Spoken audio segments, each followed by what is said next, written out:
Reporting from Arkham Asylum, this is Gotham Rogues. In this video we take a look at the Penguin's first appearance.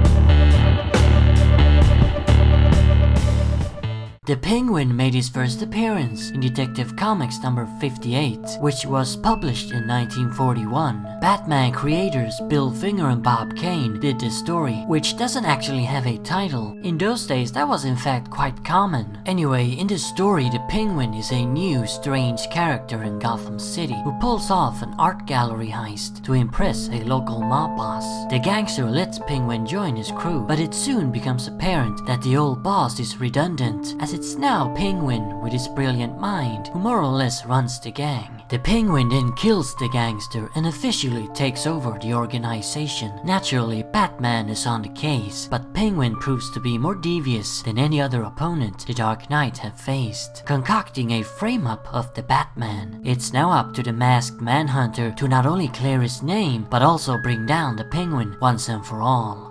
Like most comics in those days were, this story is more or less a simple straight-up action-adventure. There's not much depth here, and the characters are pretty two-dimensional. However, unlike a lot of other Batman comics of the era, this one is quite on a grand scale. The Penguin is introduced as maybe the biggest villain yet for the Dark Knight to face. He takes over all organized crime in the city and frames Batman for a crime, which has even Commissioner Gordon fooled and broken down over his friend's betrayal. The stakes feel a bit higher than they usually do in stories of this era. We also get a big action sequence, well for the time at least, that involves Penguin's goons ramming into a police van which is carrying a captured Batman. That's quite the exciting spectacle for a 1941 comic. While Penguin is portrayed as just a villain with no depth or motivations beyond greed, he does however have most of his typical characteristics, such as his intellectualism and sophisticated demeanor. In typical Penguin fashion, one scene has him quoting John Keats to his goons. We also already in his first appearance get a display of Penguin's trick umbrellas. He uses two of them, one that sprays knockout gas and one that shoots acid.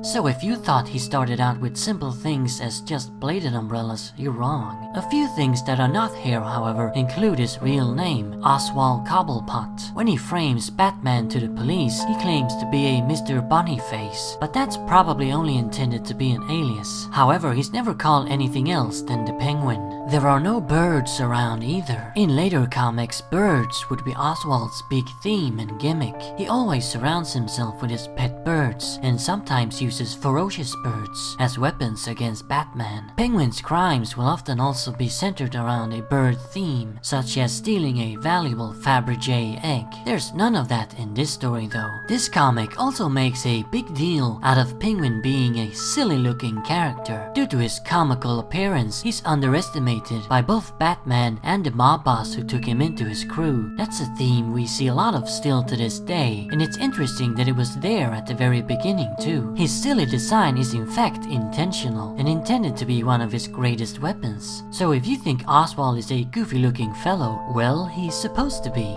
There's not much to say about the artwork. It's simplistic and stiff, and everything feels very crammed together to fit the layouts. Bob Kane never was a great artist, but he has produced better work than this.